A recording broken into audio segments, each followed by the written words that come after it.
አላችሁ ቆይ መጀመሪያ እስቲ የመጣሁበት ነገር ጨረፍ አድርጌ ላሰማችሁ ጋይስ ማለት ነው። ስሙት እናንተ ትፈርስ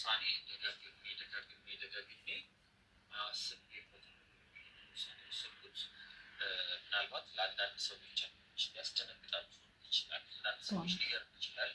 ቀልድም ሊመስላችሁ ይችላል። ግን ደጋግሜ አስቤበት የወሰንኩት ውሳኔ ነው። እኔ በውሳኔ ደግሞ አልጸጸትም። ባለቀኝ ጋር ለጥሩ ያልሆነ ነገር ተፈጥሯል። ቅርብ አካል አገኛታለሁ። ለሩቅ አይሆንም። መጀመሪያ አንተ አካል መገኘት አለብህ። ሰላም እንዴት ናችሁ? ውድና የተከበራችሁ በመላው ዓለም የምትገኙ ኢትዮጵያውያን እንዲሁም ኤርትራውያን የታሪ ቤተሰቦች እንዴት ናችሁ? ደህና ናችሁ? እንደምን ናችሁ? እንደምትሰነበታችሁ አላችሁ? እግዚአብሔር ይመስገን እኔ ጋር ሁሉ ሰላም ነው። ዛሬ በቪዲዮ ከች አልኩላችሁ። በቃ እኔ በነገራችን ላይ በቪዲዮ መምጣት ችግር የለብኝም፣ ግን በቃ ይደብረኛል ሳስበው። ቶሎ ብዬ በፎቶ የሆነ ነገር አድርጌ ታይም ኢዝ ጎልድ ነው ፈረንጅ የሚለው አይደለ? ሰዓቴን ለመጠቀም ያክል በቪዲዮ ነው እንጂ ማለጣው ሌላ ችግር ኖሮብኝ አይደለም። ፈጣሪ የተመሰገነ ይሁን። በቃ ይኸው እኔ እንደዚህ ነኝ፣ ሳምሪ ነኝ ማለት ነው። በላይቭም ታቆኛላችሁ ብዙዎቹ ኮሜንት፣ አንዳንድ ኮሜንት እስቲ በቪዲዮ ውጭ ምናምን ለምትሉኝ ይኸው ከሜካፕ ከኩል ከአመድ ከምናምን ነፃ ሆኜ እንዲሁም ደግሞ ከፍሊቴር ምናምን ነፃ ሆኜ በቃ አለቀ። ለማንኛውም ማለት ነው ቤተሰቦች እንግዲህ ዛሬ ወደ መጣሁበት ቪዲዮ ሲሄድ ይሄ ልጅ በቪዲዮ እንግዲህ እዚህ ጋር እንዳያችሁት በፍቅርዬ ፍቅር ጠብ ብሎ በፍቅሯ ሊሞት ነው። እንትኖች እነዚህ አድናቂዎች ከዚህ በፊት ታውቃላችሁ ከስራ እስከ መባረር የደረሱበት ጊዜ ነበረ፣ በግሬሶች ማለት ነው። እና አሁንም ደግሞ ይሄ ልጅ በፍቅርዬ ፍቅር ከአሰሬ ጋር ችግር ውስጥ ነኝ፣ ስለዚህ እኔ ፍቅሬን ማጣት ስለማልፈልግ ቢሳካም ባይሳካም ሄጄ ፍቅርዬ ጋር ያለውን ነገር ማወቅ እፈልጋለሁ። ይሄንም ደግሞ ውሳኔ የወሰንኩት በእናንተ ምክንያት ነው።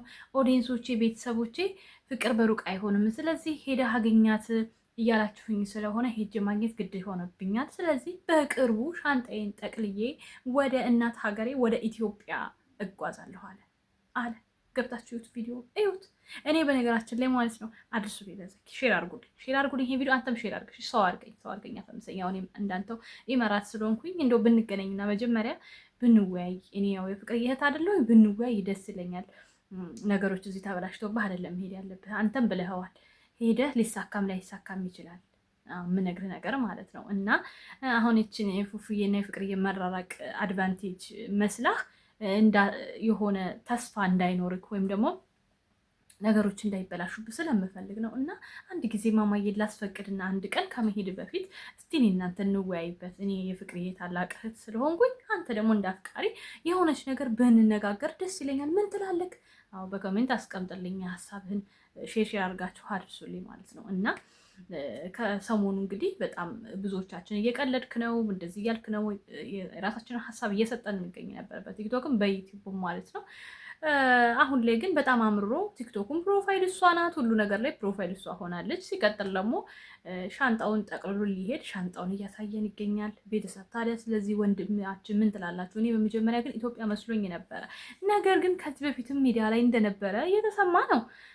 ማን ነበረ ጋይስ? ማን ነበረ ያላችሁ ንገሩኝ እስቲ። በውስጥም በውጭ መታችሁ ኖሬ ሙልጭ ነግራችሁ የነበረ ማን ነበረች? አፍቅሬ ብሎ የነበረው ብለውኛል እና ያው ያኛው ፍቅር ተሽሮልሃል። ይሄንን ደግሞ እንድትነግረን እንፈልጋለሁ። ምክንያቱም ፍቅር እያለ ፍቅር በፍቅር አይደረም። ያው ፉፉ ትናንትና ፈቲን ግፍትር አድርጓት የሄደው እኮ የፍቅር ፍቅር እንጥስ ብሎ ስላልወጣለት ነው። እንጥስ ብሎ ወጥቶለት ቢሆን ኖሮ ምን ያደርግ ነበረ?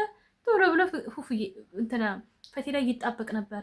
ግን የሚገርመው ፍቅር እንደዚህ ጉንፋን አይደለም በአንዴ እንትስ ብላችሁ የምታስወግዱት ወይም ደግሞ በአንዴ ወደ ውስጣችሁ የምታስገቡት ነገር አይደለም። ማሰብ ይኖርባችኋል። ምንድን ነው ሌላ ደግሞ ቀስ ብላችሁ መወሰን ይኖርባችኋል። ፍቅር ዋጋ ያስከፍላል። እውነቴን ነው የምነግራችሁ። ዋጋ ያስከፍላል። የምሬን ነው። እና አሁን ይሄኛው ስቴፕ እየተመቸኝ መጣ። ጋይስ እንዳሰሩኝ ነገር ያቸዋል። እኔ የታየኝን ነው እና ምን ይመስላችኋል? ፋንዲሾች እስኪ ጻፉ። ምን ይመስላችኋል? አሁን ይሄ ልጅ እያያችሁት ነው። ዘኪ ቲዩብ እያላችሁ እየገባችሁ ማየት ትችላላችሁ። ያልገጠማችሁ ያላያችሁ ማለት ነው። ግቡና ይዩትና ሀሳባችሁን ስጡት። ልጁን ደገፍ አድርጉት። ፍቅር የያዘው ሰው ደገፍ ያስፈልገዋል። ያው አንጀቱ ይታመማል፣ ይቆስላል፣ በሀሳብ በጭንቀት ምግብ አይበላም፣ ረሃብ ይኖራል። ስለዚህ እንደገና ደግሞ አሁን ስራውን ሊያጣ ነው። ያለ ፕሮግራም ወደ ኢትዮጵያ ልገባ ነው። ስለዚህ የሆነ ነገር በሉት እንዴ! እኛ ኢማራት ላይ ያለነው ወንድሜ፣ እኛ ልንልህ የሆነ ነገር በለን፣ ዝም አትበለን፣ ሀሳብ እንሰጥሃለን፣ የሆነ ነገር እናደርግልሃለን። በቃ አዎ እሱም ብሏል። ሞክሬያለሁ፣ በውስጥም በውጭም ሞክሬያለሁ። አልሰማችሁም ብዬ ማለት አልችልም አለ። ነገር ግን በቃ መሄድ እንዳለብኝ ተሰምቶኛል አለ። እውነትህን ነው፣ መሄድም አለብህ። አዎ መሄድም አለብህ።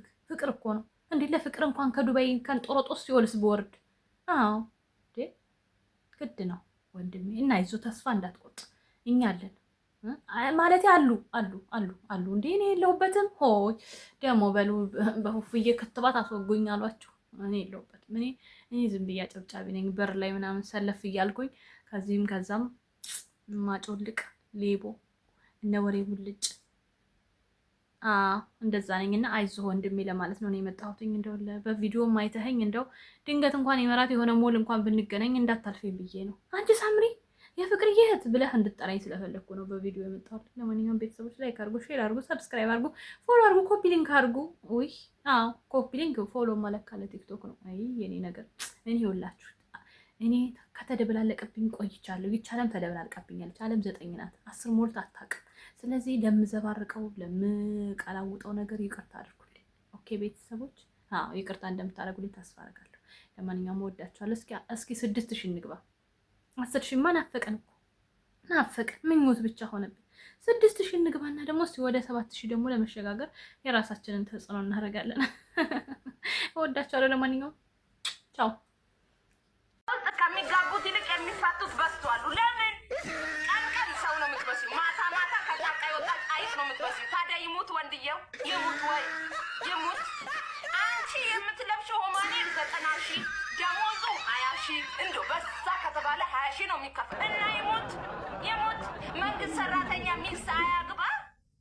ለእናንተ ግን ጥፍር የምትሰሪበት ሌላ ብር፣ ፊትሽን ጭቃ የምትቀቢበት ሌላ ብር። ምን ነው መሞት አለበት? ከንፈርሽ አንቺ ነው ለካ። ከንፈርም ሌላ አንተ እየተተከለ እኮ ነው። ከንፈርም የኔ ነው ከንፈሩ። እኔ ሁሉ ነገር ኦሪጂናል ነው። ፎርጂድ የለብኝም ሲጀመር። እኔ እኮ አይመቸኝም። አፍንጫ የሰው ሆኗል፣ ከንፈርም የሰው ሆኗል። የኔ ነው ገብርኤል። ደግሞ ስታምር እኮ የኔ ማር ስታምር